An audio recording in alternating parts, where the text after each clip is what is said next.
Hey everyone, I'm Megyn Kelly. Welcome to the Megyn Kelly Show. Oh, we have a packed show for you today. In just a bit, we're going to be joined for the first time ever by Nancy Grace. I've spoken with her before during my Fox News year, but never on this show. She's my neighbor on Sirius XM and has a podcast which is produced by the same folks who helped me produce mine, Red Seat Ventures.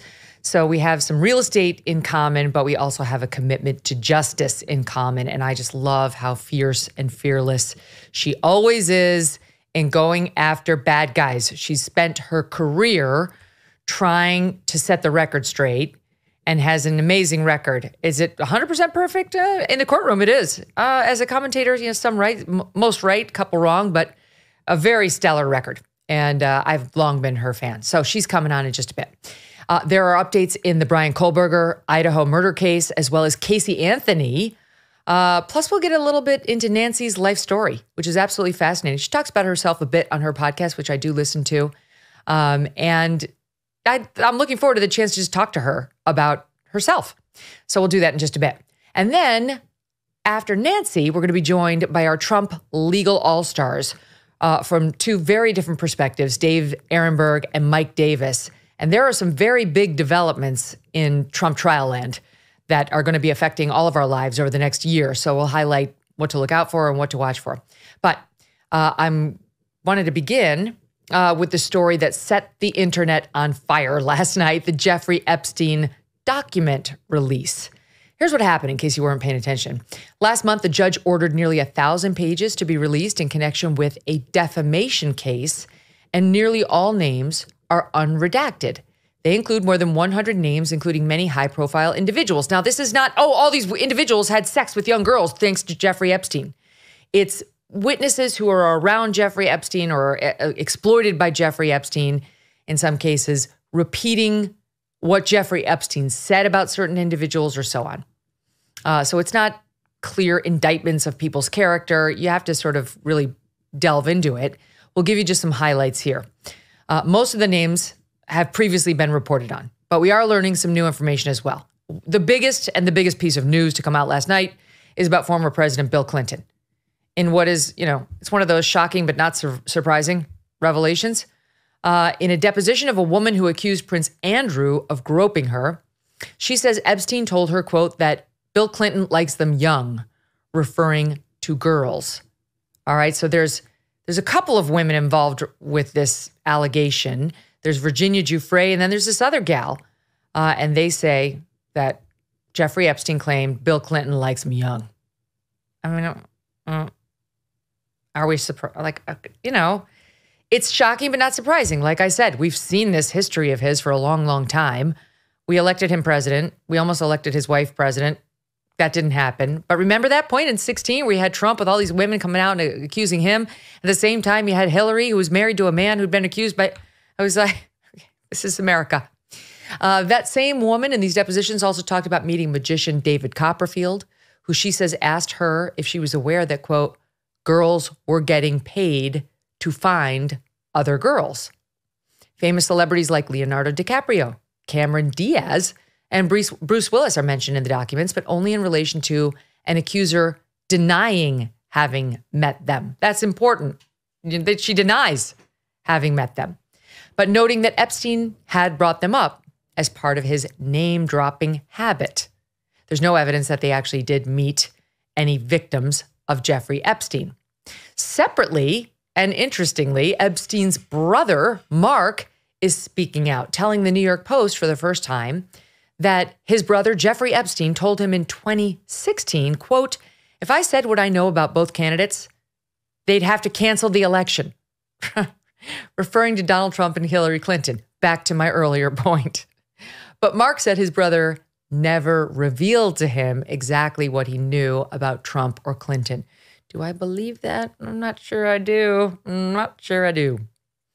Trump told New York Magazine in 2002 that he had known Epstein for 15 years, but he later distanced himself from Epstein around 2004. Jeffrey Epstein, as you know, is reported to have taken his own life in his New York jail cell in 2019 while he was awaiting trial on sex trafficking charges. Many people to this day believe that was not a suicide, but some sort of planned execution by those who stood to lose a lot. Former Attorney General Bill Barr, who was AG when this all happened, told me on this show he does not believe this was anything other than Jeffrey Epstein taking his own life. And he was wide open to that possibility, but he'd reviewed a bunch of videotapes and so on. It's all fascinating, and we're not done with Jeffrey Epstein. I can tell you that for a fact. Can't tell you how I know, but I can tell you for a fact we're going to hear a lot more about Jeffrey Epstein in the coming year, and you may be even hearing from him directly. More on that as I'm allowed to tell you. Okay, but for now, we turn to Nancy Grace. She has a decades-long career in the media. She's the host of the Crime Stories with Nancy Grace podcast, and is here on the show, as I mentioned, for the first time. Don't miss a moment. Subscribe to this show on YouTube and follow me on Insta, Facebook, and X. The Megyn Kelly Show is supported by Grand Canyon University. Founded in 1949, GCU is a private Christian university that is dedicated to delivering an affordable and transformative higher education. Their vibrant campus is located in beautiful Phoenix, Arizona, and according to niche.com, ranked a top 25 best campus in the country. As of June 2023, GCU offers 330 academic programs with over 270 online, allowing you the freedom to earn your degree on your time from wherever you are. At GCU, your degree, whether it's a bachelor's, master's, or doctorate, integrates the free market system and a welcoming Christian worldview. Learn more about GCU's programs, competitive tuition rates, and scholarship offers from your university counselor. They are part of the supportive graduation team that takes a personalized approach to helping you achieve your academic goals, walking alongside you every step of the way. Find your purpose at Grand Canyon University. Private, Christian, affordable. For more info or to enroll, visit gcu.edu. Nancy, so great to have you. Thank you for inviting me. It's a real honor. I love not only how you talk about all the crimes that I want to hear your opinions on and your analysis of, but I do love how you mention your family life on your podcast. Like, I feel like I know your twins just because you're free about sometimes talking about them, what's going on in your life. And for me, Nancy, I has a personal connection because I know you got married in 2007, right? And I got married in 2008. And we both started having children right around the same time. You had the twins. I had my first child in 2008, then another in 2011, then another in 2013. So I almost feel like I've been going through motherhood with you. And I did not realize, forgive me for bringing up age, but I did not realize that you were 48 when you had the twins, which is amazing. That is amazing. I am so tired having had my first child at 38. I can't imagine getting started at 48. And I wonder how they're doing and how you're feeling with, like, I feel like this world we're in now, the digital world, is a lot easier to have balance and see your children than our old world of you were on HLN and I was on Fox, than that world was. How do you see it? Well, Megyn, my children are really miracles. After the murder of my fiance shortly before our wedding, many, many years ago, I never thought that I would ever be a wife, much less a mother. Had no interest in it at all.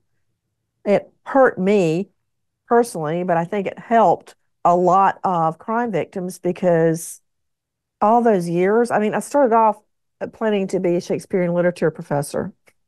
That didn't happen after Keith was murdered. I just didn't think I could be in a classroom ever. I didn't know what I was going to do, but something. I had to do something. And that something was to go to law school. And Megyn, you're going to laugh. I had to look up the definition of plaintiff and defendant in Black's Law Dictionary and wrote it down. I still remember writing it down. I had moved to Philadelphia where my sister was a professor at Wharton at that time. And I kept writing and writing. It was a whole page of the definition of plaintiff and a whole page of the definition of defendant. But I did get into law school. I had one recommendation, Megyn, one recommendation to get into law school. My Sunday school teacher, Miss Jeanette Johnson. And guess what? I got in. I don't know how I got in, but I got in.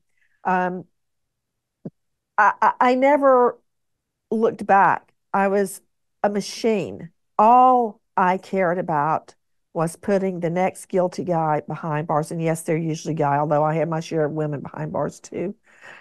But that's all I cared about. I would send one jury out to deliberate, and while they were out deliberating, we'd bring in the next panel. That is a very tense lifestyle. It's a very hard way to make a living, Yeah. but that's all I cared about, Megyn. And anything else, a personal life, meant nothing to me at all, hence gaining a very bad reputation as being mean, evil, heartless, ruthless, blah, blah, blah. So it was many, many years later that I married my longtime love, David, who had stuck by me through thick and thin. I really don't think I would have lived physically if he had not gotten me through those years. When I met him, I was down to 89 pounds.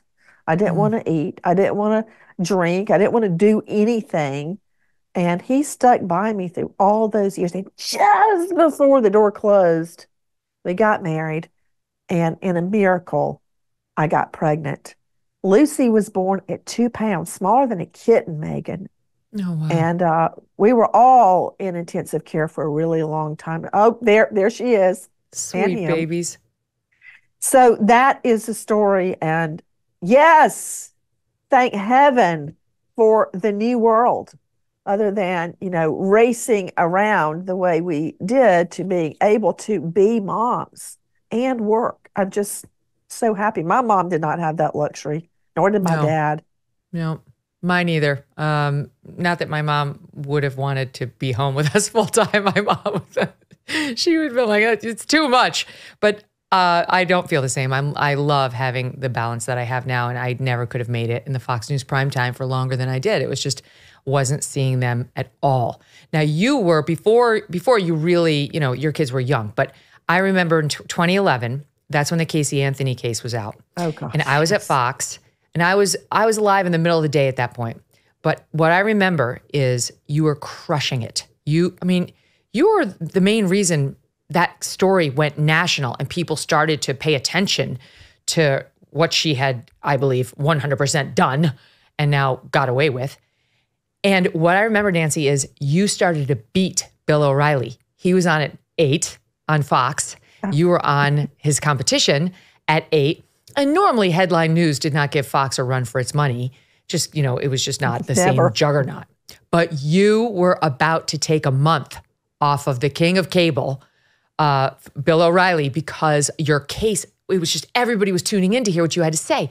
And Fox was maneuvering like there was no tomorrow to try to get his numbers up. And so what they would do is they kept designating his shows on Friday, which were not strong. Friday night ratings are never very good, as specials so that they wouldn't count. I don't even know if you knew this was happening. So that they wouldn't count this in is the the ratings. first I'm hearing of this. It was so that they wouldn't count in the Don't ratings. tell And that, Bill O'Reilly. I think that man can hold a grudge. yeah, so I hear. And that was the only way they managed to stave off your ratings victories. But my point is, you were a juggernaut. And when you got your hands into a case, the whole nation paid attention and really have been You know a how that game happened, changer. Megyn? This is a funny story, and I'm sure similar things happened to you. But I had just given the twins a bath, right? And we knew all day long, since early that morning, as I still do, my EP, Dean, and I would get up around 5 in the morning and start looking at what's happening around the country the night before and that morning. And we had our program set. There was a missing person, a child. That's what we were going to devote the night to. So I went about the day working. I gave the twins a bath. I had to crawl out the back window because if I put on shoes or regular clothes, they would know I was leaving, and Lucy and John David would cry. And so I would give them a bath and go, I'll be right back. And I'd climb out the playroom window, put on my shoes, and go get in the car and go to work. So I was wet from the bath. I had just put my shoes on, was driving to work, and I was started a conference call about what sound do we have, what chyrons are we putting up, what's all that. And lo and behold, Megyn, I find out that the child had been found. Well, there goes the hour. I'm like, oh, dear Lord in heaven. And I said, what else has happened? And they told me that a little girl had been reported missing. And I say, when was she reported? And they said 30 days ago. And I'm like, stop. What? And that's how it started. They told me Kelly had been missing for 30 days before she was reported missing. And I went, no, lead with that. That's all I knew. And I said, who reported her missing? And they said, the grandmother. And I said, well, where's the mother? And that's how the whole thing started, in the back, in that car on the way to work. All right, so I'm getting ahead of myself because I want to stay back for a minute in your prosecutorial years, because I do think it's amazing. Very few prosecutors have a perfect record, a 100% perfect record of conviction. This is what I love about you. I love that you did this. This is one of the reasons I went to law school. I wanted to be a prosecutor, but I never did it. I sold out. The big law firms came with big money. I was poor. I know you were poor too, but like I sold out and I didn't do it. And to this day, I have a Jones to go back and do it. Like I've considered it, even now, like maybe I could still do it. But I love that you did it. And I know it was, as you mentioned, linked to the murder of your fiance. But how do you see your career in law enforcement as a prosecution now, as a prosecutor? Because I feel like, not to say anything that was justified that happened to Keith, but there was a purpose for you on this earth. Like, you think of all the people you helped while you were a prosecutor and then beyond. If that one event hadn't happened, I don't know what you'd be doing. I guess you'd be teaching English literature at the college level. I guess I would be. And I would be living in Colorado with Keith, where he already had a job lined up, and maybe even teaching high school. I don't know what I would have been teaching. Sometimes I think about that, but I try not to, because, when you have depression, when someone has depression, sometimes you get so deep into it, you can't get out of it. And I lived in that deep state for a long time after Keith's murder. And I'm one of those people that once I get in it, I can't get out of it. So whenever I get close to it, I back off as quickly as possible. So I try not to think about what may have been, and I focus on what is now. My years as a felony prosecutor were the hardest, most demanding job I have ever had, and I would do it again in a minute. I've often thought of, on those nights I was sitting across the table from Johnny Cochran during Cochran and Grace. Yep. I thought, and beyond, many times, and I'd be arguing with some lawyer on the other end of a camera. I'm like, why am I here? Why am I not back in court, making a difference in this world and doing something really worthwhile? It's, at the end of every trial, you have a victim's family that you have helped, or a victim that lived. And you've done the right thing, and you get immediate gratification. And I knew that I was helping in some way. In our world now, we don't ever really know unless, somebody is found or a case is solved because of our program, which has happened many times. Then I know that it's making a difference. I had to have 2 night jobs when I was a prosecutor to pay the house note and the car note. And it doesn't pay well. I would drive that beat up Honda, and I would sit at a red light, Megyn, you're going to laugh, on the way to court, and there would be just smoke coming out from under the hood. And I'm like, you know what? Screw it. I'm going to the courthouse if I have to walk. So anyway, yeah, that was the hardest job I've ever had. And it is sometimes very much like you see on TV. I never really had second chairs. Sometimes I did, but I had to think. I couldn't talk to anyone during a trial. In fact, I would make my investigator write me notes and hand it to me because I had to hear every word. And even now, I ask people to say, will you say that again? Because even you do. One word matters. But I would say that was the best and worst job I've ever had.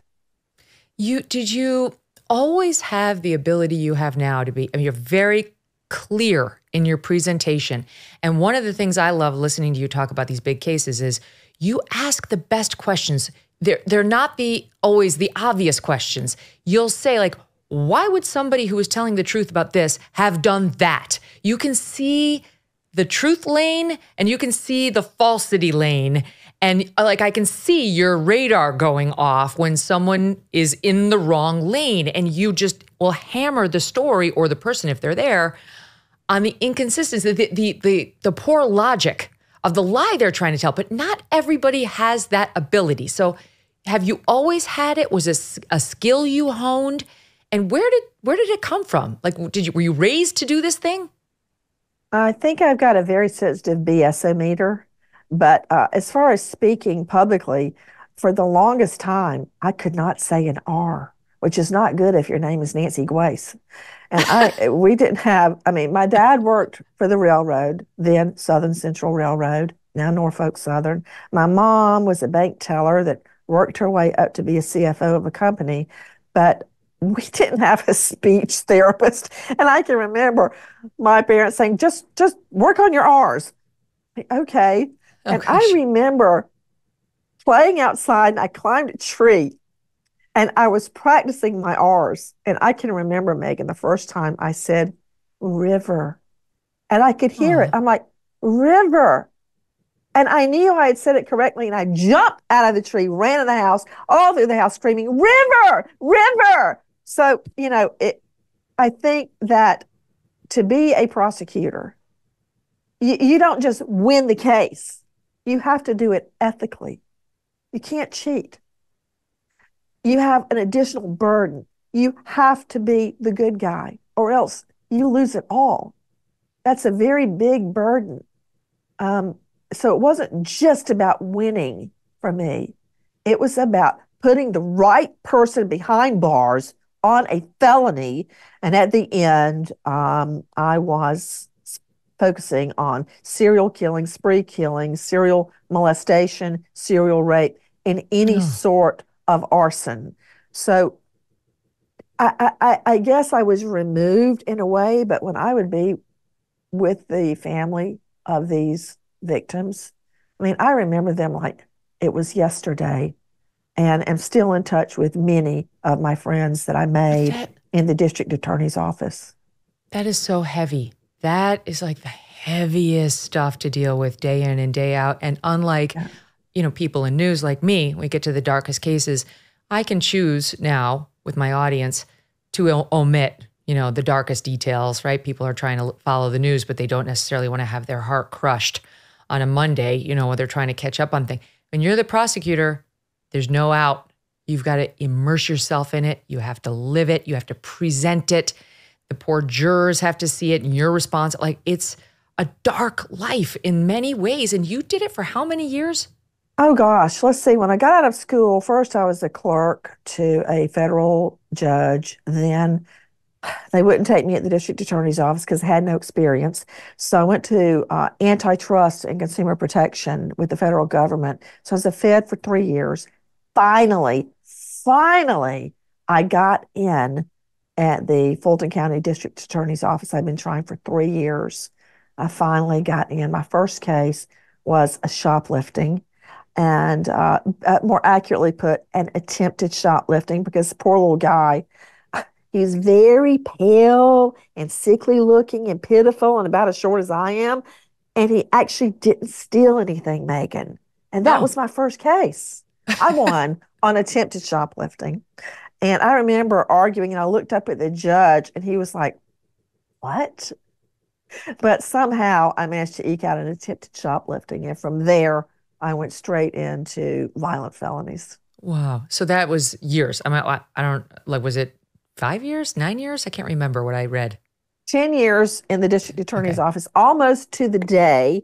And I would have stayed, but my elected DA, Mr. Slayton, then the longest serving district attorney in the country, I think it was 37 years. It was like a grandfather to me. I loved Mr. Slayton and his wife, Jackie, so much. And that was at a time where women and minorities did not get to go in front of juries, Megan. We very often were relegated to drawing up indictments or presenting to a grand jury or prosecuting in juvenile hall, which is basically you sit around a table with a judge and talk about what's best for the defendant that committed a murder. He, however, was very advanced. You know, he handled the Wayne Williams case. He handled so many high-profile cases. Great, great person. And if you could win a case, you would be a trial lawyer. So I managed to, along with a few other women and many, many minorities, become a trial lawyer. Uh, and those were some of the best years of my life until I had the twins. Mm-hmm. And just so the audience knows, not to bring it up and linger on it, but Keith, the thing that set this off, Keith, your fiance, was murdered.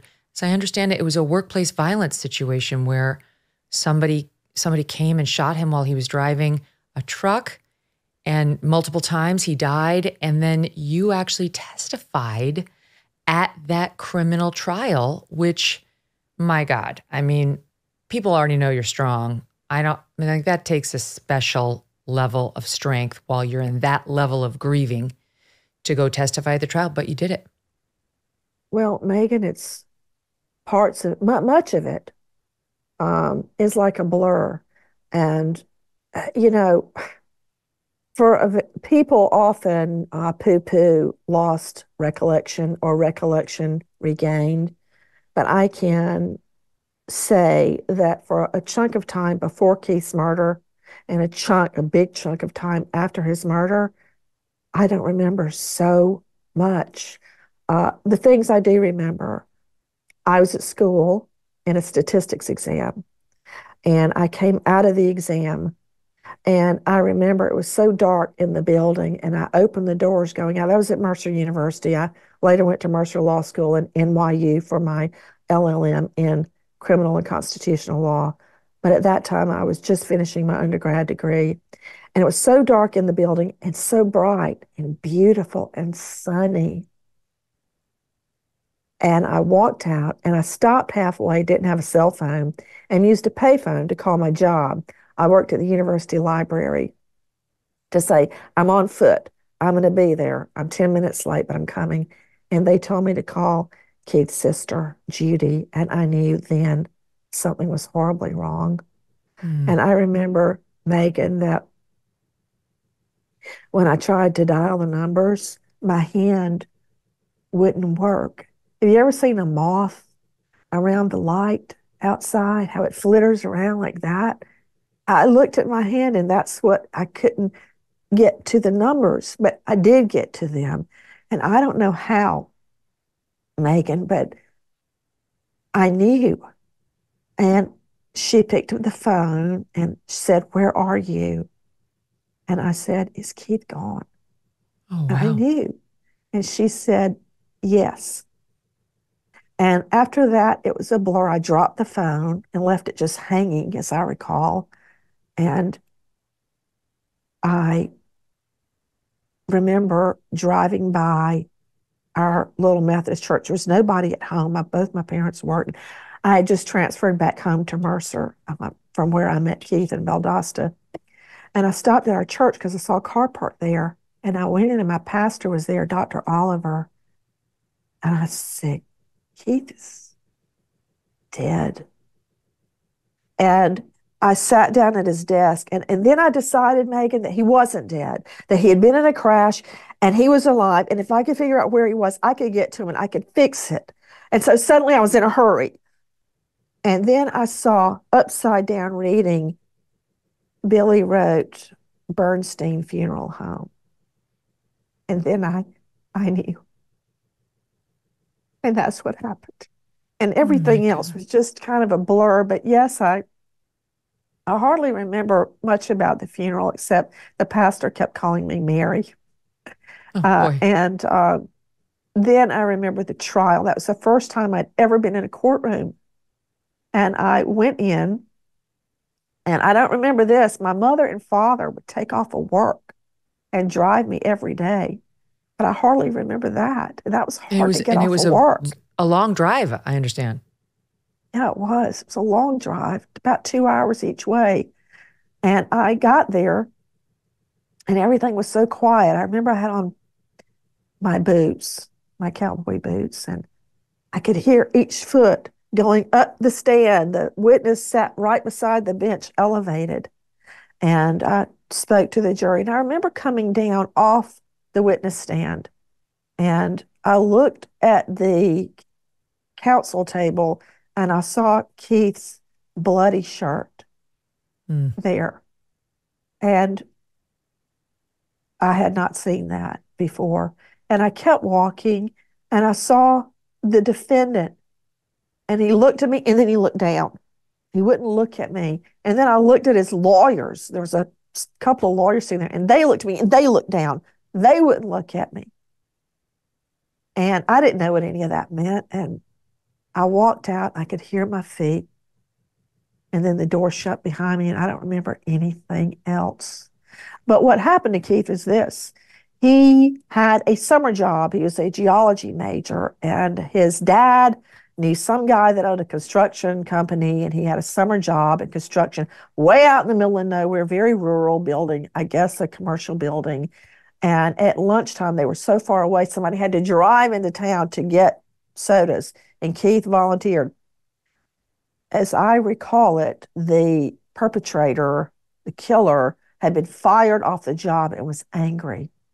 And Keith drove back in the company truck, and he opened fire and shot Keith 5 times in the face, the neck, and the head.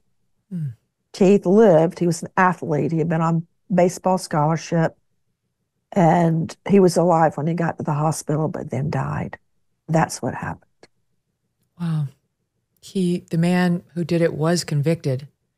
And how long did he serve, and where is he now? I remember I was at Court TV, and I can place it in about 90. Oh, gosh. I guess he did. Oh, gosh, he did well over 20 years. But I had been on the air. I did the morning shift that morning for some reason and went back to my office. And I was looking out at 3rd Avenue. My office then was at the corner of 40th and 3rd. And I was reading emails that had been sent to me on the public forum. And somebody had written, "Did you know Keith's killer has been released?" I couldn't believe it. That's how I found out. My God. And I just remember I didn't even try to look it up. I just sat there and looked out at 3rd Avenue.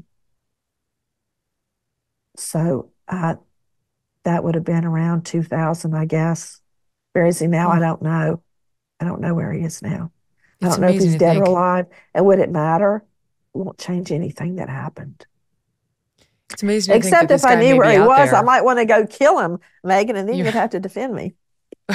I would. I would do it. And then I'd only see the twins on visiting day behind barbed wire. Like, I can't imagine that. I do not have anything in my past that helps me relate to this, but the one sliver I can, because I had a very bad stalker at one point, and the guy wound up going behind bars and into a mental institution for 10 years. And, you know, as the victim, quote, of his crime, they had to let me know when he got out. And I remember my stomach dropping. Like, you don't know what it means. Does it mean things are going to start back up again? Am I in danger? And I'm sure you had to at least think about that. Like, what, has he been in any way reformed? Is he still wrought with anger? He knows your name. You were not a public figure when you testified, but of course he knows your name.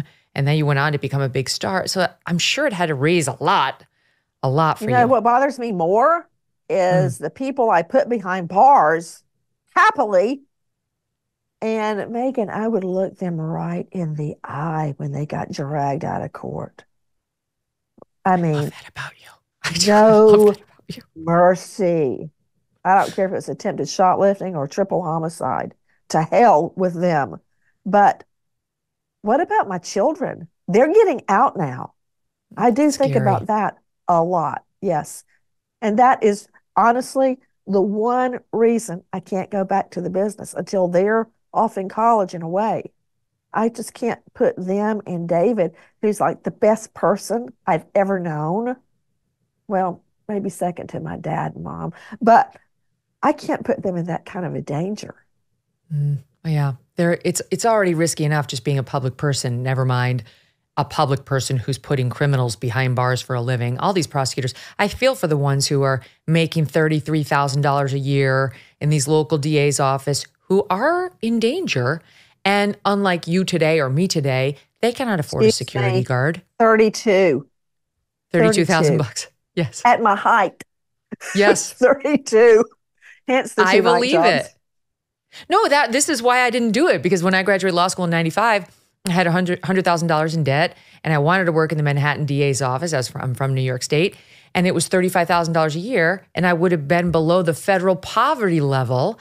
And then along came the big white shoe law firms, you know, and they were like, here's $85,000. I was like, oh my God, that's a life-changing offer, you know? And so I did. I went the corporate route. It worked out in the end, but one of these days, don't be surprised if I leave the media business and there I am working in the Manhattan DA's office, prosecuting crime. It was great, Megyn. It's great. We were lucky to have you. The country was lucky. Georgia was lucky. I would say one of the closest people to me now is my former investigator, because he saved my life. And for many other reasons, but we were out investigating a triple homicide that went down on a Sunday night around 11:30 in a housing project, and nobody wanted to be a witness, of course, and we were out during the day, which, of course, you're not going to find like dopers. They're like vampires. They wake up, at 3 and 4 in the afternoon. But we were out looking for a witness, and we went to one door, Megyn, and it was hot and bright outside during the investigation. And they were inside a dark apartment with a rusted screen door. That door opened. The first thing I saw was a double barrel pointing right at my face. Oh, wow. And he grabbed me, and we both dove off the side of the porch. And on another occasion, a defendant took a lunge at me in the courtroom, which I later, reinterpreted and put in a book. And my investigator was there to help me. But one of the things I like about listening to your show is you bring back a lot of those folks from your prosecutorial career, and you go back over stories and you'll tell some of the stories. I remember one you told not too long ago was about, all I remember is you were talking about how you'd bring out a big jug of water in the courtroom, right? And make it muddy. Great. Right? Yes. That makes sense. And I would have it sitting there on the table the entire trial next to the Bible. Course. And except the jug of water was a prop. I needed the Bible, but the jug of water at the beginning of the trial, I'd shake it and it would get all muddy, a big jar, like a big mason jar. And then in closing arguments, I'd shake it at the beginning and set it down and then go through all the evidence and talk about how it is the defense's job to muddy the water, to make it unclear. But once you focus on the facts and the law, everything becomes clear. And I would hold up the water that by the end of my hour-long closing argument had settled, right? Mm-hmm. So that's perfect. No, if there's one thing Georgian jurors know, it's muddy waters. They're familiar with that, so it works. Yes. But that's just one example of your trial gifts. I would have loved to have seen you in action. All right, stand by. When we come back, we're going to hit on a couple of the big cases of the day that Nancy's been covering in depth, including Kohberger in Idaho. Negative dings on credit reports happen to all sorts of people from all socioeconomic backgrounds. Understanding the credit landscape can be extremely tough, and spending the time to dispute and repair these so-called dings can be a full-time job. Good luck to you if you already have one of those, or kids, or anything going on. For starters, you have to deal with 3 separate credit bureaus, which no one wants to do. It's also a common misconception that people with poor credit scores are just people who don't pay their credit card bills. They just simply don't want to do it. These actually can be hardworking folks who are negatively affected by divorce, identity theft, medical debt, student loans, or they just don't have the time or are too overwhelmed to fix it. But if you do not address negative credit items, they can haunt you for years to come. And when it counts the most, like when you're trying to get a mortgage at a competitive rate. The good news is our sponsor, Lexington Law, would like to help you. Go to lexingtonlaw.com and start today with a free consultation and review. Tell them Megyn sent you at lexingtonlaw.com. Nancy, one of the biggest cases that we've been looking at and will be looking at, we think that in 2024, is the Brian Kohberger trial for the 4 murders that happened in Idaho. And I know you've done specials on it, and I want to talk about some of the news you broke. But can we start with the fact that they did indeed tear down the house in which those roommates were living over the objection of at least 2 of the victims' families who felt it should be preserved in case it could be useful at trial. And I thought they raised some good points about how it might be useful at trial in case the prosecution wanted to show jurors certain aspects of the murder scene. But here you see the video of them tearing it down. The University of Idaho felt strongly it should go. Site of trauma. People didn't want to look at it. What do you make of it? Didn't want to look at it. I can't believe they did this. I can't believe that the interests of the beautification of the campus outweighed the interest of justice. Now, practically speaking, no jury is entitled to go to the crime scene. They're not. We hear about it quite often, as you know, Megyn, from being a trial lawyer yourself. We hear about it a lot because it's rare, and when it does happen, it makes the news. We know about O.J. Simpson, rot in hell, taking the jury to his home, led by my former co-anchor, Johnny Cochran, may he rest in peace. And of course, they had the chance, the defense, to completely redo the inside and then take down all the pictures of sexy blondes and put up pictures of Simpson with his mother and pictures of, I think, like a Norman Rockwell painting of the day of Brown v. Board of Education when the little girl goes for the first time to a now integrated school. Images that would strike the jury at their heart as it would anyone. I mean, I walk into a guy's home, I see a picture of him with his mother, I'm going to think, wow, if he's that close to his mother, how bad can he be? That was all staged.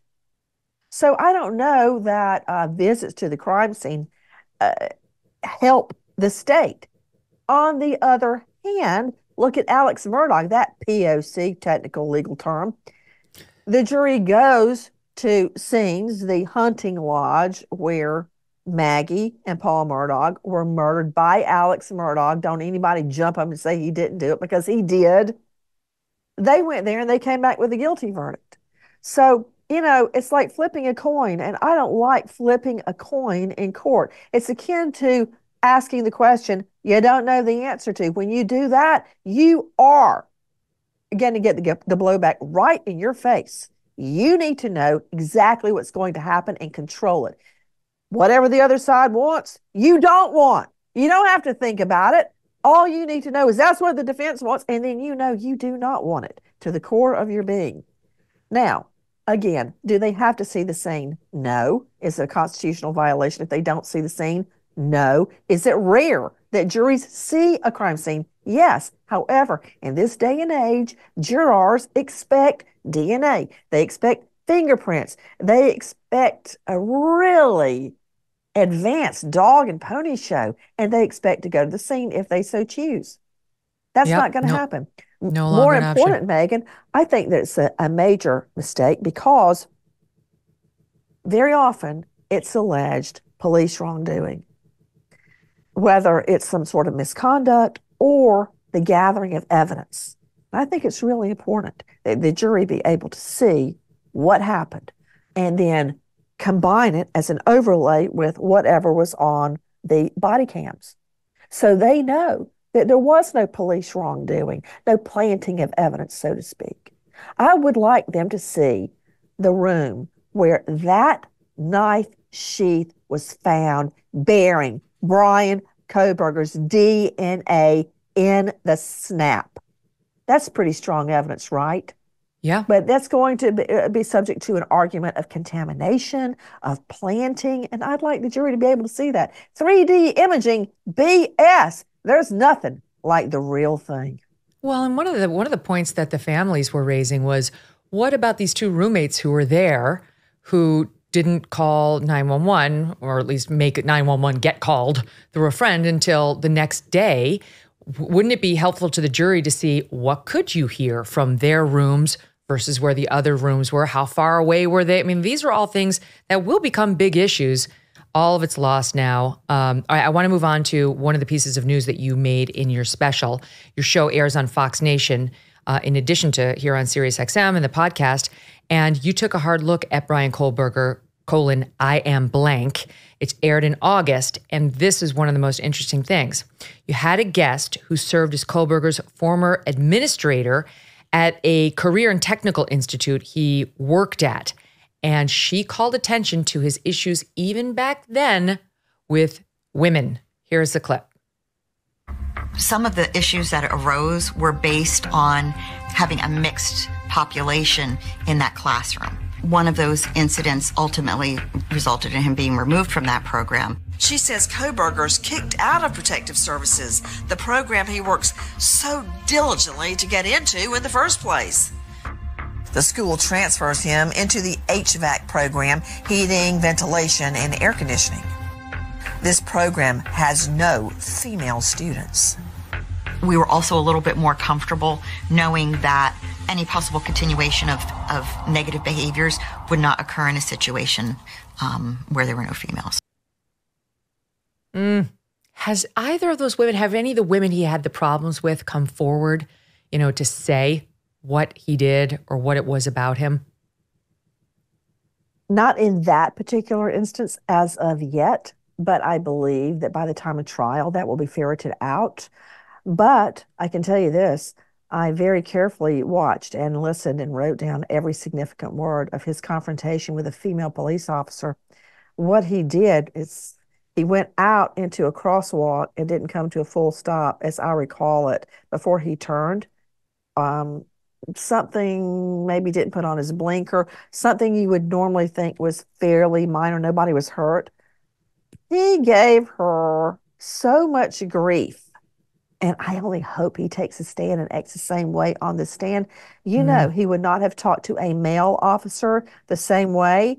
And actually, we do know that because he was pulled over twice en route with his father in the car from where he was, near Idaho, all the way back home to the Poconos.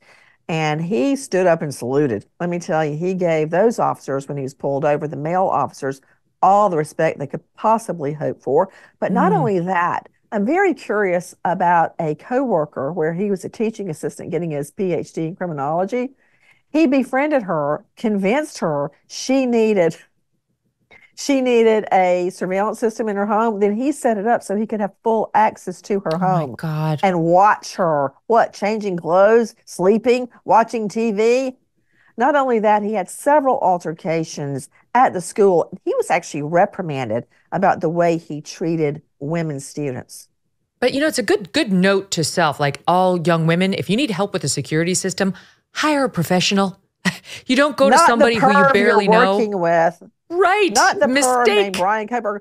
Hey, and another thing which is not going to get brought up at trial, I guarantee you, because the defense is going to argue it's too incendiary and prejudicial, blah, blah, blah. Incel, the theory that Bryan Kohberger is in fact an incel, involuntary celibate, and hates women because he can't be with women. And remember, he was also banned from a bar because he would go up to women and say things like, "What's your home address?" I would run for the hills as if I had seen a monster. If some creepy dude comes up to me at a bar and says, "What's your home address, lady?" N-O. He had to get thrown out of that bar. And I'm sure that there are other examples. What do you think is going to happen with him? Because, so far the prosecution hasn't shown its hand about how much DNA evidence they have, but the defense at least is telegraphing none. The defense wants us to believe there's nothing more than that one dot of touch DNA on the knife sheath. So if you had to predict where they are now, chances of conviction in the 2 minutes we have left.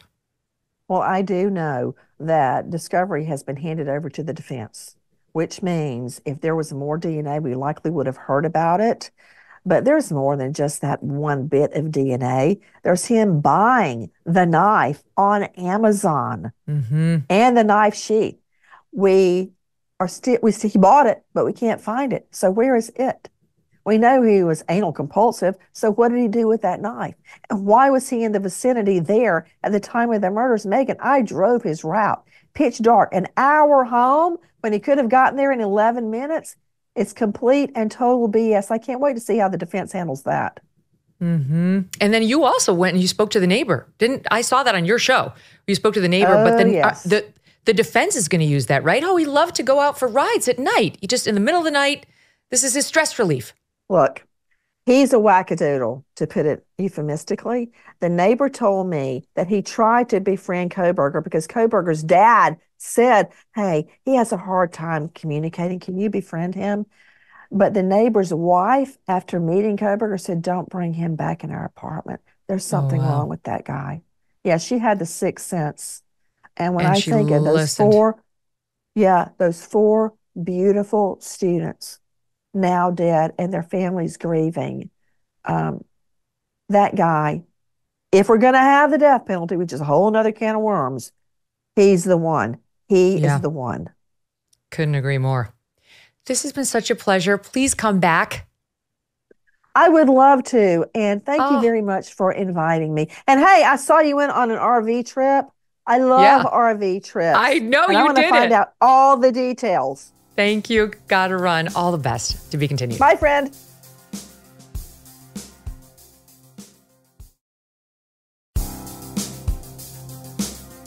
I've got to tell you something. I've been telling my team this all show. I'm going crazy in my head right now. I'm literally like driving myself nuts. My 10-year-old is learning the capitals of the states, and my 14-year-old recommended this song on YouTube that helps you learn them. And you cannot get this damn thing out of your head. I mean, all I can think of as I'm doing these interviews with Nancy, and I'm sure with our next guest, all I can think of is Baton Rouge, Louisiana, Indianapolis, Indiana, and Columbus is the capital of Ohio. And we could keep on going. We're only like a quarter of the way through. You guys are going to be stuck with this if I have to be stuck with it. But I will give you one tip. When you have the earworm in your head, you need a cleansing song that's catchy enough that it will erase it, but not so catchy that it becomes your new earworm. And for me, that song is, and has always been, and really does work, when this old world starts getting you down and people are just too much for you to take or me to take. They're up on a roof. I don't know why, but it works. Okay, back to real news. It's a big time in the 2024 election. Even before a single vote has been cast, the lawfare is on fire. Late yesterday, former President Donald Trump appealed to the U.S. Supreme Court, as expected, as asking it to overturn Colorado's attempt to remove him from the ballot as an alleged insurrectionist under the 14th Amendment. We knew he would appeal. He did appeal. The Republicans in Colorado had already appealed, the Republican Party. This is all about the primary ballot, but it's also going to relate to the general. And now Trump has filed his own appeal to SCOTUS, asking for them to overturn Colorado's ruling. It is not hyperbole to say that if the high court takes up this case, it will be historic, impacting the entire country and indeed the future of the presidency itself. Who better to walk us through it than our Trump legal trouble all-stars? Mike Davis, founder and president of the Article 3 Project, and Dave Aronberg, state attorney for Palm Beach County, Florida, where Mar-a-Lago is located. You can find Mike on Fox News and Dave on MSNBC, but only together here on this show. Mike and Dave, welcome back. Thank you for having us. Great to be back. Yeah, Happy New Year, Megyn. Thank you. I apologize for putting that song into your heads. It's so damn catchy, but you do at least learn something. Okay, so Trump is appealing to SCOTUS, the Colorado ruling. He's also filed his appeal of what the Maine Secretary of State did. That's got to play out in the Maine state courts first. But really, the Supreme Court will have the final say on whether an administrator or a judge can kick a presidential candidate off of a ballot by declaring, either by guys in robes, or in this case, an unelected Secretary of State who's not even a lawyer, that he's an insurrectionist. The Supreme Court will have the final say, and we think that they're going to take the immunity case. Well, we'll get to the immunity case, sorry. We think they're going to take the case about whether he's an insurrectionist and can be kicked off the ballot. The question is when and how will they rule? So, Mike, what's your prediction on what the Supreme Court's likely to do on these rulings out of Colorado and Maine? So I think the Supreme Court will take this case and take this case quickly, even though these cases are stayed by the Colorado Supreme Court once Trump filed his appeal. The Colorado Supreme Court said we're going to stay the decision and go ahead and put them on the primary ballot. Same in Maine. The reason the Supreme Court needs to take this case is because this bad precedent in Colorado with the four wacky Democrat-appointed Supreme Court justices and this 4-3 ruling and this, like you said, unelected, non-lawyer, wacky Maine Democrat Secretary of State who thinks that they just get to decide for millions of voters who's on the primary ballot. That is a terrible precedent, and that needs to be nipped in the bud immediately so it doesn't get used in other states. If the only way you can disqualify under Section 3 of the 14th Amendment passed after the Civil War to chase out of office insurrectionists, Confederate insurrectionists who engaged an insurrection or rebellion during the Civil War. The only way you can disqualify, and there's a case from like 1869 on this from Chief Justice Salmon Chase, is Congress has to pass a federal criminal statute. You have to bring federal criminal charges for insurrection or rebellion. The grand jury has to indict. The jury has to find the defendant guilty with evidence beyond a reasonable doubt, unanimously guilty. The federal judge has to convict under this specific federal criminal statute for insurrection or rebellion, and then that conviction must be upheld on appeal. That is the only way you can disqualify. You can't have partisan judges on a state Supreme Court with an expedited election challenge proceeding where you don't have due process, where you're letting in boatloads of hearsay evidence. You don't have a fair trial, or you especially don't let an unelected non-lawyer judge just decree that there's an insurrection and take someone off the ballot. The thing in Maine is really, I realize that the Colorado case being appealed to SCOTUS is in its own lane. But the thing in Maine, Dave, is really outrageous. Like some non-lawyer Secretary of State is like, she's appointed, not elected, is like, feels very insurrection-y. Really insurrection-y to me, so he's off. Yeah, he's not going to be able to run for president in Maine. Come on, even you have to see that is fraught with peril. Well, first off, it's great to be back with you, Megyn, and my friend Mike. I'll say this. Last time I was on, I said that the Supreme Court is going to overturn any ruling that kicks Trump off the ballot. So I'm in agreement that the Supreme Court is going to overturn Colorado and Maine.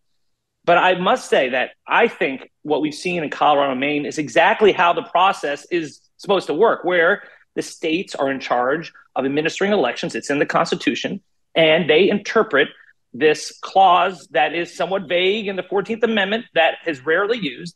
And in Colorado, although Mike will say they're wacky justices, the three justices that dissented, that ruled for Trump, were also appointed by Democrats. But in Maine, it's true, it's not an elected official, but that's state law. That's how it works. And the state law then goes to the U.S. Supreme Court to determine whether it is constitutional. I think the Supreme Court is going to overturn it based on due process grounds.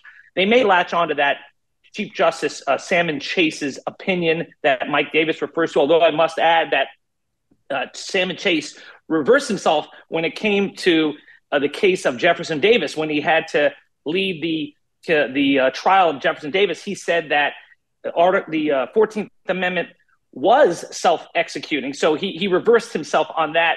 But in the end, I do think the High Court is going to rule that Congress needs to act. You can't have 50 different states acting in 50 different ways, perhaps with partisan bents and going after your political enemies. And so let's have Congress rule. By the way, on that note, Section 5 does give Congress the power to enforce the 14th Amendment, but it does not give Congress the power to exclusively enforce it, which is why states like Maine and Colorado can do this. Wait, we're losing people. Let's make it simple because, most people are not studying this clause of the 14th Amendment day to day.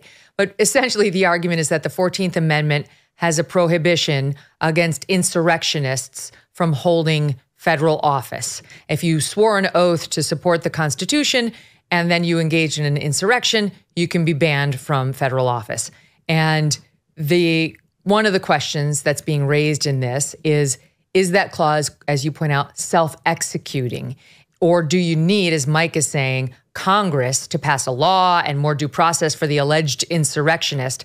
Or can it just be like, we can all see you were insurrection-y and it's self-executing, and therefore I don't have to get any official body other than me, the Secretary of State, to say you did it? Well, here's what Trump is arguing before SCOTUS, and I'd love to get your take on this. They say, all right, first of all, they point out that the two-sentence clause in the 14th Amendment says anyone who swore an oath to support the Constitution and then engaged in insurrection cannot hold office unless a 2/3 vote of Congress allows it. That's them saying you got to have Congress. It's not self-executing. Then they argue that this provision is not intended to apply to the presidency. Now, we've heard this from Team Trump and their surrogates before, that this really only applies to lower officials, not to the president. And they say, this is kind of, I thought to me, this was a new one. They say the oath for the presidency, by the way, is not even to, quote, support the Constitution. It is to, quote, preserve, protect, and defend it. Now, we've all heard that on various TV shows, right, where they show you the president swearing in, preserve, protect, and defend the Constitution. It's true the word support is not in there, though, seems like preserving and protecting and defending it would be to support it. They also argue that the presidency is not explicitly mentioned in the amendment, only, quote, an officer of the United States. They say that's a legal term that does not apply to the president. However, when Trump was dealing with the Manhattan DA's office in this, Stormy Daniels hush money case, he argued that this case should be moved to federal court because the president is, quote, an officer of the United States.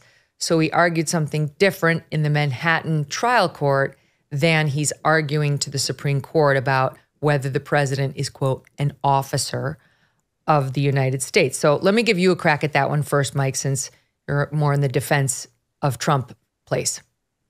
Well, I mean, that's an open question. It hasn't been decided, but there are people, including the Denver District Court judge in this case, this biased Denver District Court judge who, she was judicially biased. She donated to an anti-Trump January 6th PAC to chase Republicans out of office, and then she sat on the anti-Trump January 6th trial to chase Trump out of office. So I don't know how she was able to do that. She said she could be fair, but regardless, even that judge, even that Democrat-appointed judge in Colorado, said that the 14th Amendment does not apply to the President of the United States because he's not an officer of the United States under the 14th Amendment. There are scholars on both sides of that. I would say this, it's an important argument, and maybe the Supreme Court will ultimately have to decide that if the Supreme Court finds that there is an insurrection, finds that Trump incited that insurrection, and finds that the Maine Secretary of State can unilaterally disqualify him or the Colorado Supreme Court can disqualify him. I don't think the Supreme Court will have to decide that question because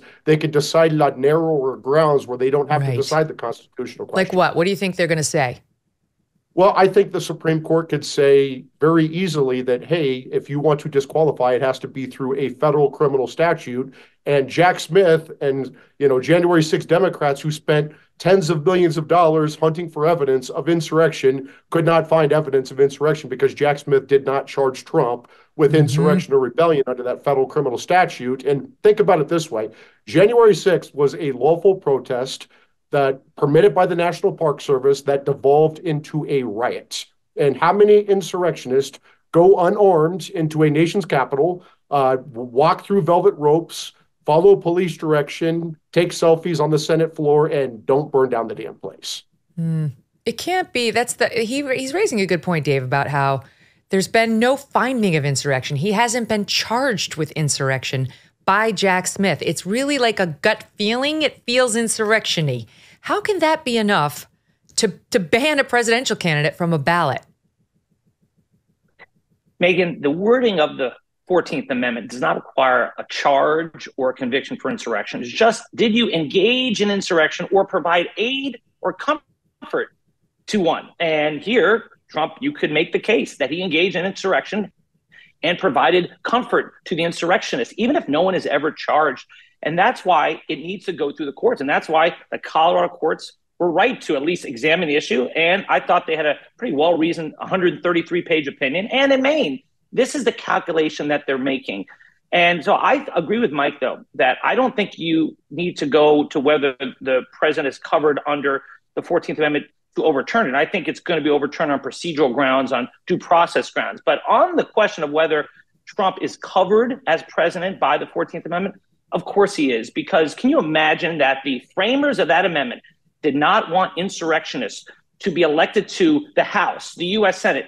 But okay, if you're elected president, no way. So I think that's a loser argument. That's why all 7 justices of the Colorado Supreme Court rejected the district court determination. She was just trying to find a way out, and they rejected that. But I think the bigger issue is procedural due process.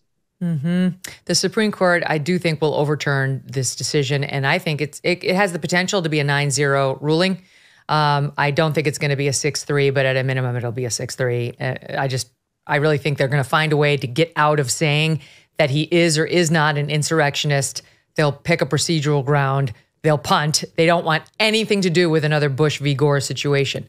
But this isn't their only lane of peril. The people at the U.S. Supreme Court, those 9 justices, they've already taken a case that could have greatly impact one of the big cases against Trump.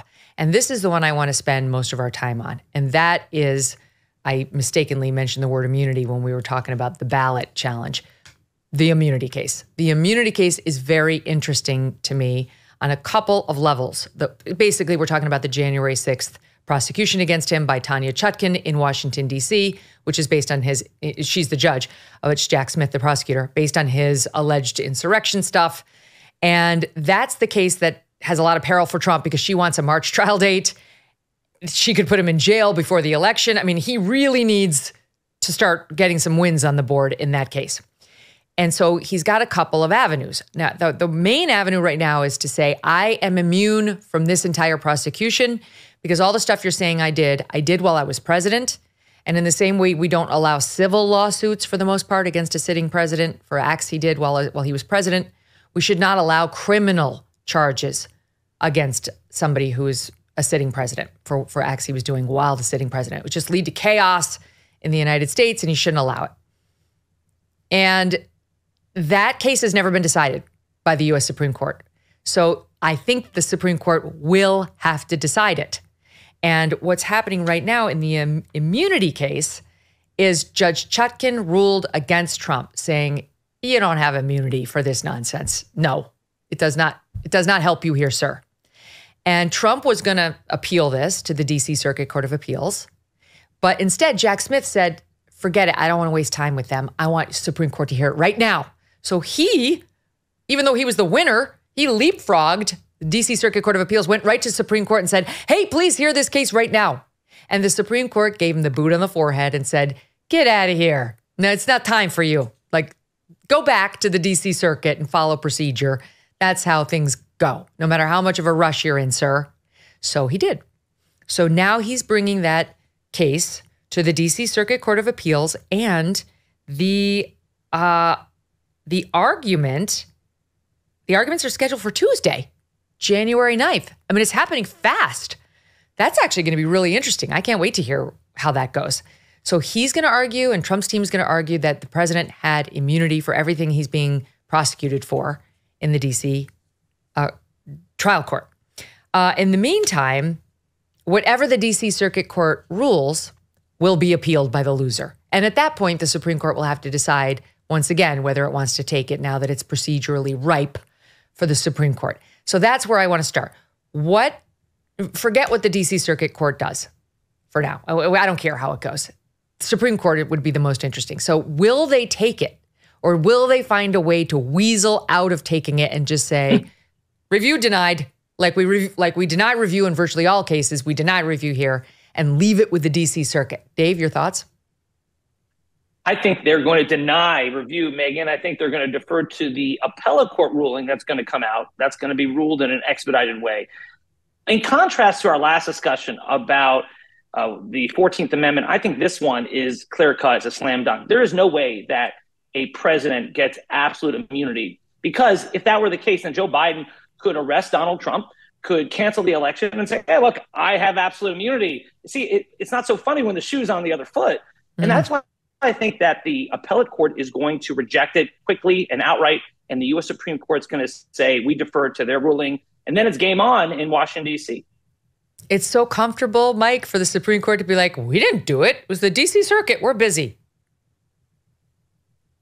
Look, the Supreme Court, if the D.C. Circuit does not hold that the President of the United States at a baseline level any president has immunity from criminal prosecution for what that president does in his official capacity as the president of the United States or in the outer perimeter of his official capacity, which is the Supreme Court precedent for civil immunity. The Supreme Court's going to have to take that case because think about it this way. Congress, members of Congress under the speech or debate clause are immune both civilly and criminally for their official conduct, right?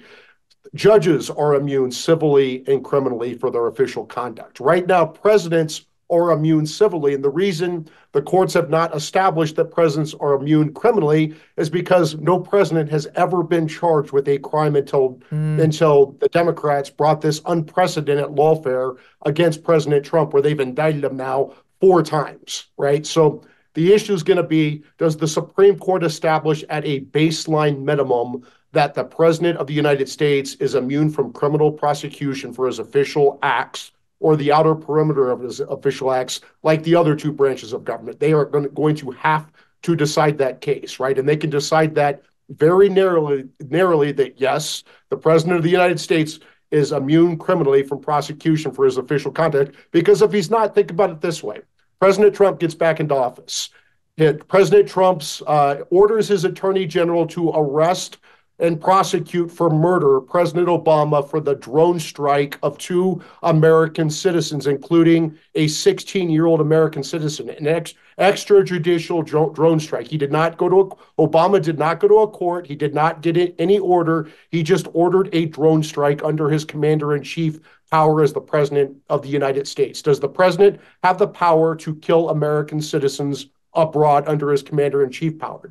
Do the Democrats really want to go down this path where they argue that the president of the United States is not immune criminally for his official acts? Why would the president not be immune criminally, but he's immune civilly? It doesn't make sense.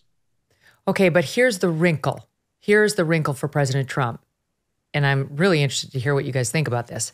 As we said, in the civil lane, it is well established that in virtually all cases, you can't sue the president for acts he was doing while president. We don't want our presidents distracted with this, with very narrow exceptions. But there is a D.C. Circuit opinion. That's the case. That's the circuit court right above Judge Chutkan. There's a D.C. Circuit opinion in a civil case that recently came down in the civil lane again. And here's what they said. It was a December 30th opinion, but they were quoting an earlier ruling by themselves. And here's the quote. Whether President Trump's actions involved speech on matters of public concern bears no inherent connection to the essential distinction between official and unofficial acts. This is the critical sentence, quote, when a first-term president opts to seek a second term, his campaign to win re-election is not an official presidential act. The office of the presidency as an institution is agnostic about who will occupy it next, and campaigning to gain that office is not an official act of office.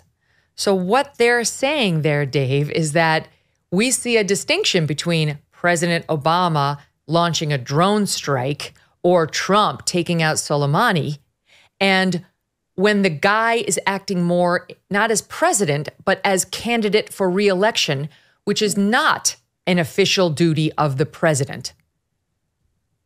Exactly. And that's why I think this is a slam dunk.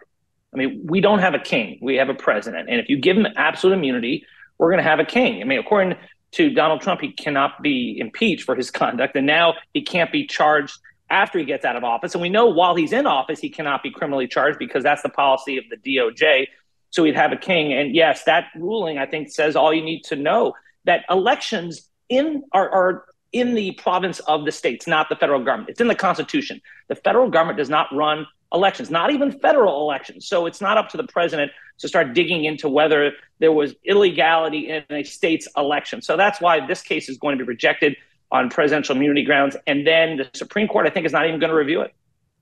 What about that, Mike? If the court finds, as it did in the D.C. Circuit Court of Appeals, as it did in this case, it just decided that campaigning for re-election or objecting to the procedure that happened in a vote because it didn't benefit you or you think it was unfair as the candidate for re-election, that's not the official duties of a president that would lead to immunity.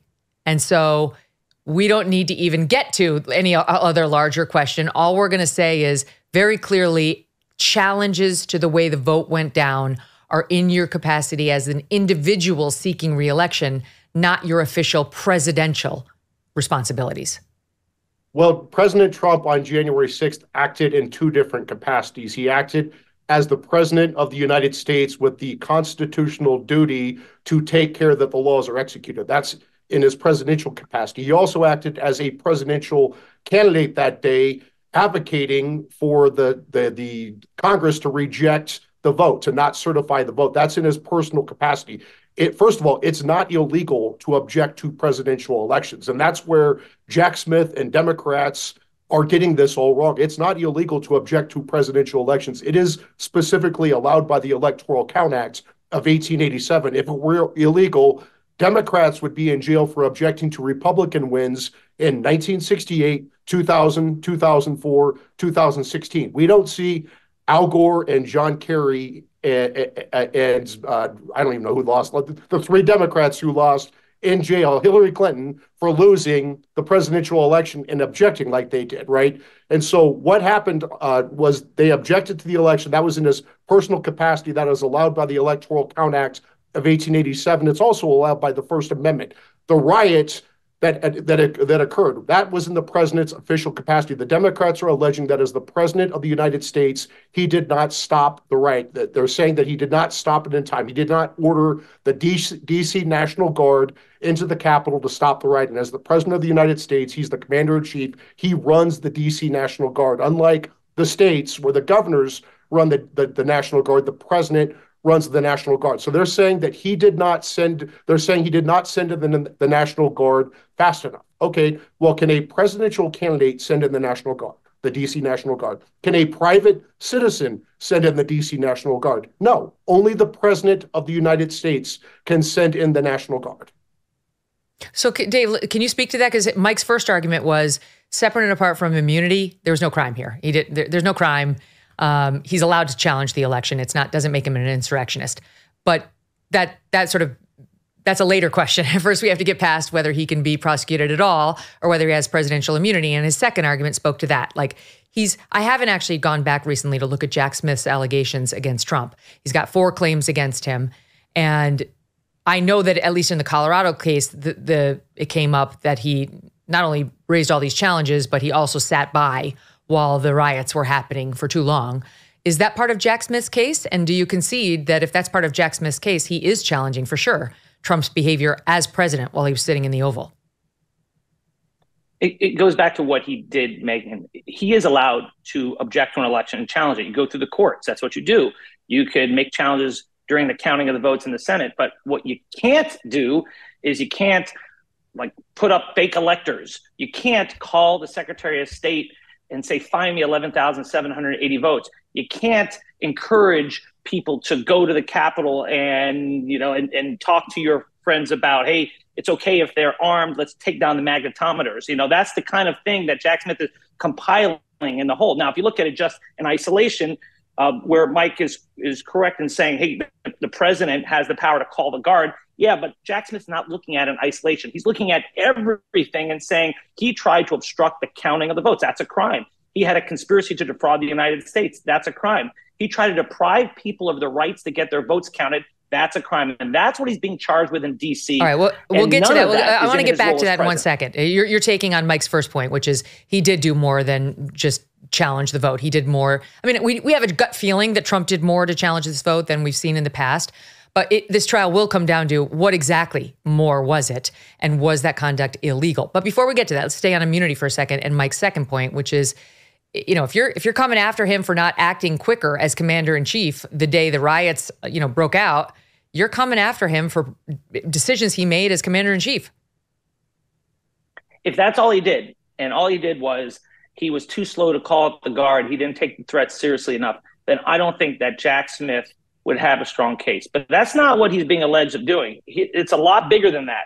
That's part of this whole scheme. Okay. All right. I got it. That's a concession. I got it. But that gives us where we need, now we know where we need to argue.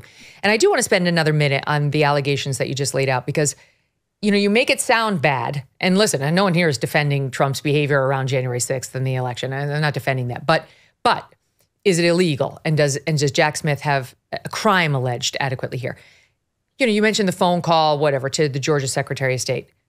Okay, he's got a defense for that. He's going to take the stand, or somebody's going to say, I thought I had been cheated out of 100,000 votes. I was only saying, look, all you need to find when you're doing your searches and reviewing the votes is 11,000, because that would put me over the edge. You don't have to keep counting after you get to 11,000 and change. That's what we're going to hear.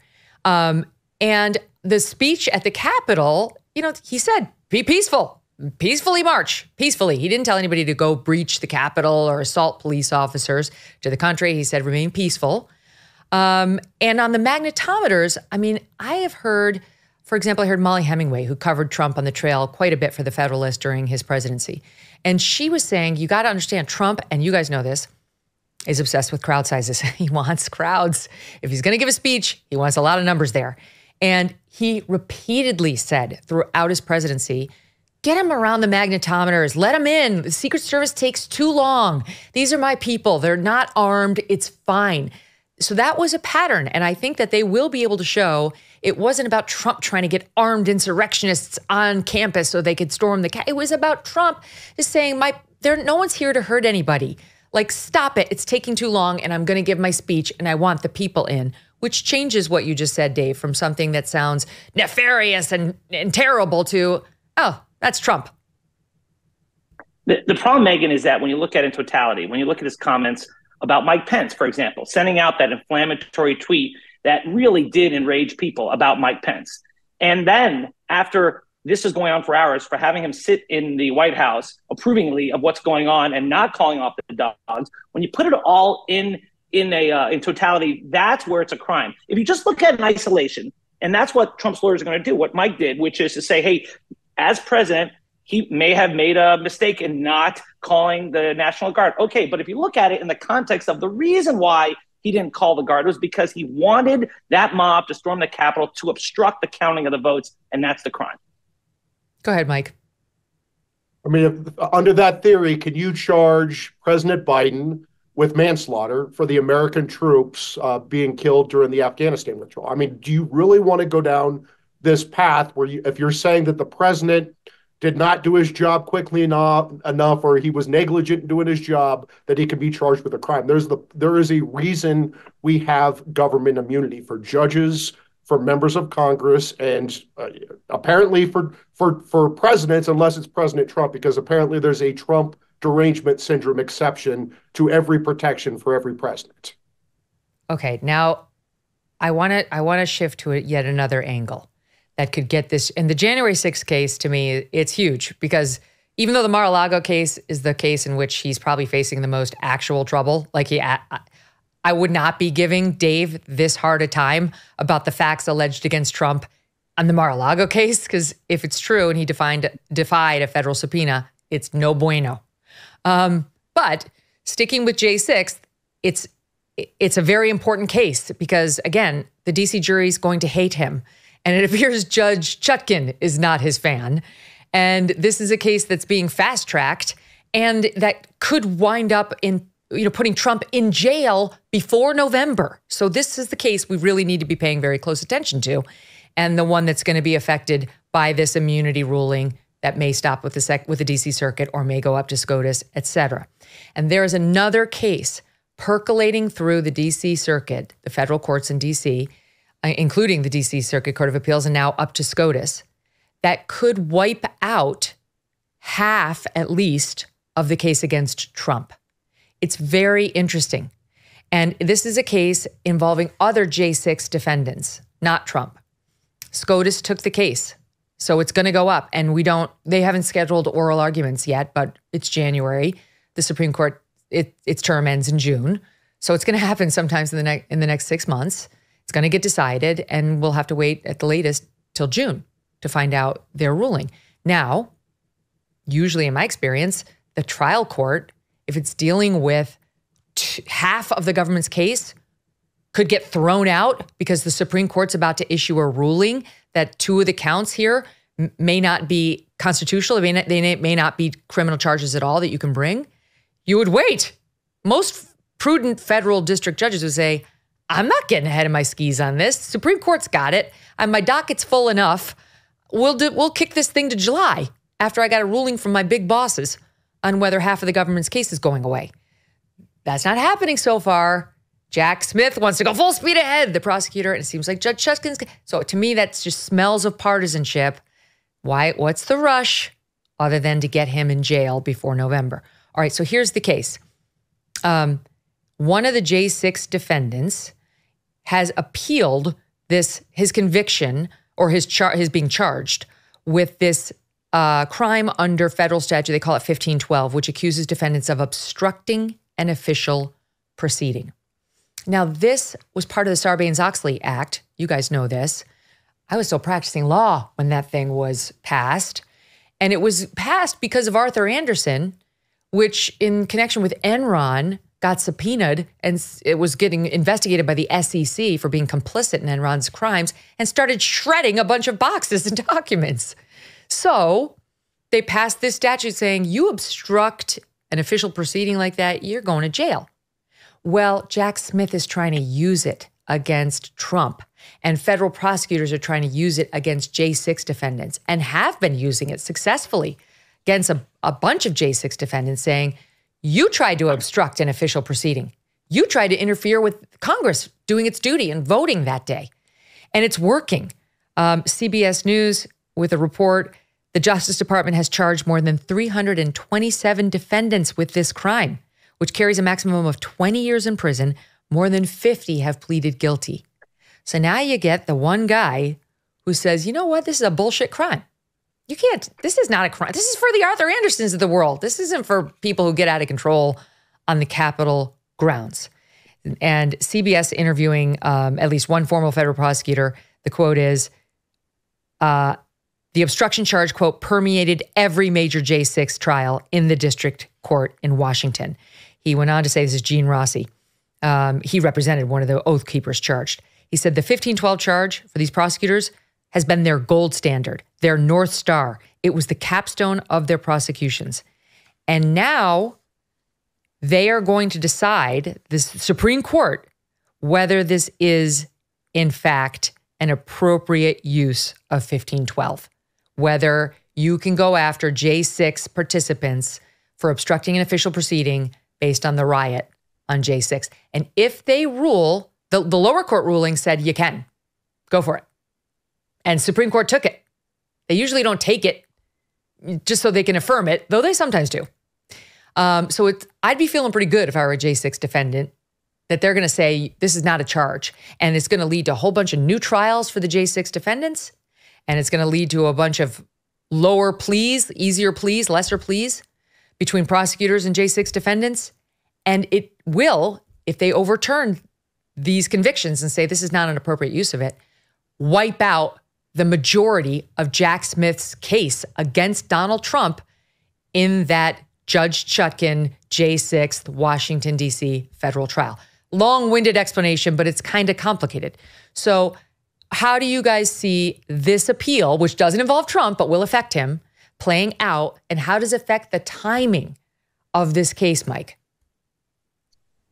Well, I don't think that Biden special counsel Jack Smith or D.C. Obama Judge Tanya Chutkan are going to be cautious here. They've proven that over and over that their goal is to get Trump. The Biden Justice Department waited 30 months to bring unprecedented charges against a former president who happens to be the leading presidential candidate, and they timed these charges to interfere in the 2024 election, along with these other Democrat prosecutors. They have 4 different criminal indictments against Trump, and they have stacked these trials back to back to back in 2024 to interfere in the election. And so what should happen if you had a reasonable prosecutor and a reasonable judge, they would say, wait a second, we are in uncharted territory here. We're dealing with a presidential election. There is no rush to try this case right now, especially after you waited 30 months.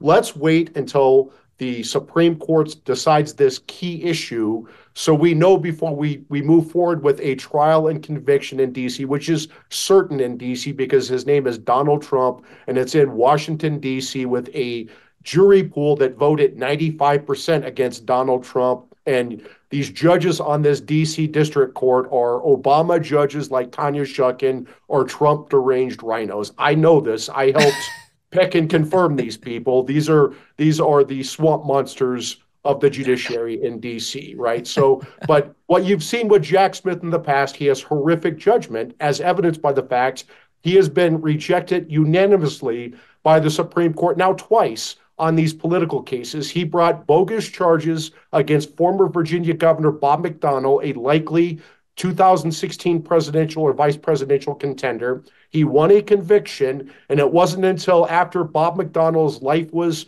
ruined and his political career was ruined that the Supreme Court unanimously reversed him. It is very hard to get a criminal conviction reversed by the Supreme Court. It is nearly impossible for that to happen unanimously, but Jack Smith found the way. We talked about he also found the way when he went right to the Supreme Court. He tried to leapfrog the D.C. Circuit to get immunity decided quickly so he could prosecute President Trump before the election. He got rejected unanimously by the Supreme Court. Jack Smith is the Democrats' political Scud missile they bring in to take out Republican presidential contenders. He doesn't care if he ultimately loses. He got banished to The Hague. Joe Biden and Merrick Garland brought him back because he is a clown, a partisan clown you bring in to take out Republican presidential contenders. You know, Dave, it does feel like we were just over Christmas and I was looking at my kids' toys, and one of the toys is Stretch Armstrong. You pull him, stretches. You know, you could make a good case that he looks a lot like our friend Jack Smith, who's stretching these statutes in the Bob McDonnell case and now in the Trump case to try to fit conduct he finds politically objectionable. Megyn, in that McDonnell case in Virginia, he won at trial, and then it did get rejected at the Supreme Court. But he wasn't the lawyer at that time. He was not the Solicitor General. So the Solicitor General lost the argument. Jack Smith won his conviction. I see. It was a crappy appellate lawyer who lost it. Believe the appellate lawyer. But you know what? I actually, as a prosecutor, I admire Jack Smith. I think he's this guy is going full speed ahead. He doesn't care about politics. And I'm not going to get you the Jack Smith bobblehead doll anymore, Mike, for your birthday. That's going to be crossed off the list. And I'm amazed. He's going to get you Stretch Armstrong instead. I'll take Stretch Armstrong, Megyn. I remember Stretch Armstrong. Yeah, absolutely. You know, Hunter Biden, let's talk about him for a sec. Hunter Biden is being charged with a crime. Well, hear me out here. Hunter Biden is being charged with a crime of possessing applying for a gun. No. I can't handle Hunter yet. This is a confusing enough segment as alone. Can we just before you comment on him, can you comment on my long windup about how the January 6th case is probably going away? At least half of it is going to die when SCOTUS decides this J6, the other defendant's case. I don't think SCOTUS is going to overturn that statute's application in this case. It takes 4 justices to hear a case. I admit I'm surprised they took it up, but I think they're going to do what every other judge has done in this case, except for one Trump-appointed district court judge who found that you can apply 1512 to obstruction of official proceeding in the cases of the rioters. Yes, so I think they're going to affirm it. And as to whether they should wait and stall until the Supreme Court rules, that's where I bring up Hunter Biden. Hunter Biden is charged under a law that has already been overturned as unconstitutional in the Fifth Circuit. It's making its way in the courts, and yet he's still being prosecuted under the gun law. Exactly. So this You're such a Second Amendment advocate. Prosecutors.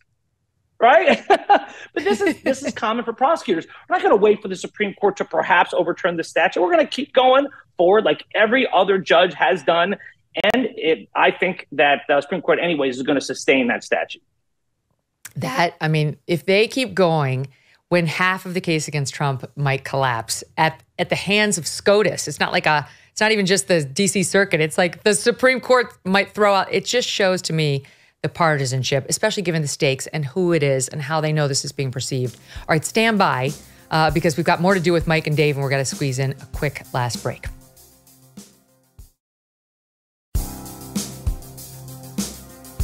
All right, so let's do some housekeeping on these trials. That March case that we've been talking about is still scheduled for now to start March 4th, the day before Super Tuesday. That's not going to happen because they've got these appeals going up. But the question is, when will it happen? Dave, what do you think the timing of that March trial will actually be?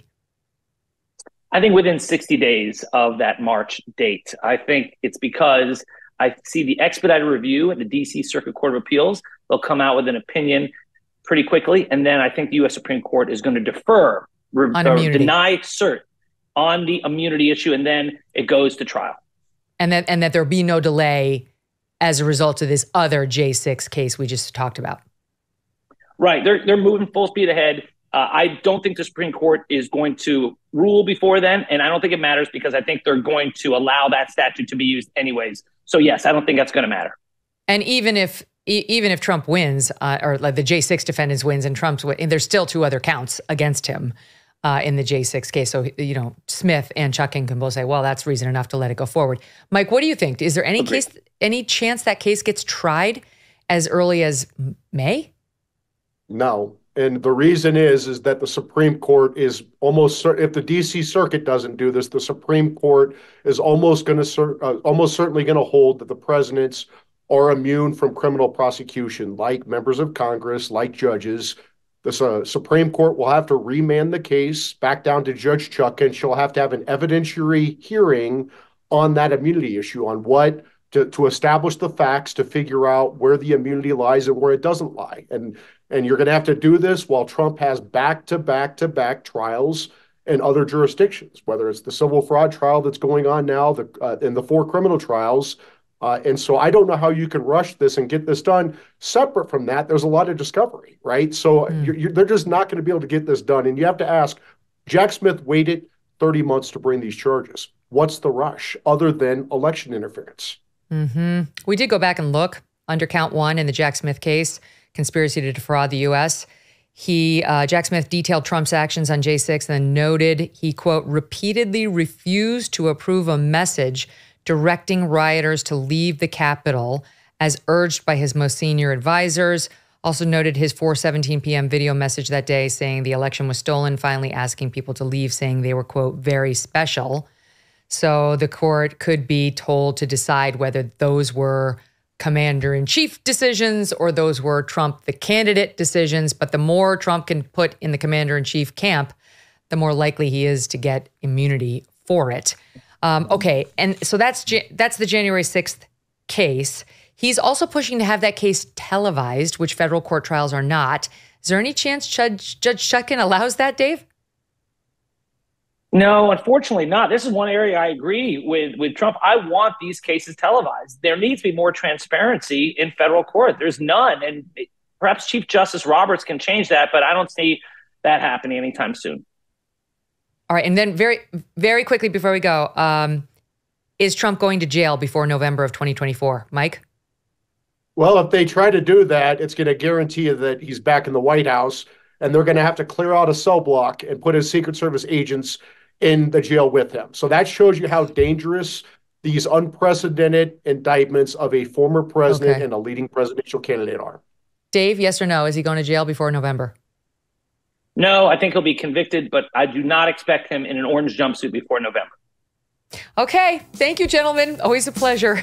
Don't forget, we've got Jesse Kelly here tomorrow.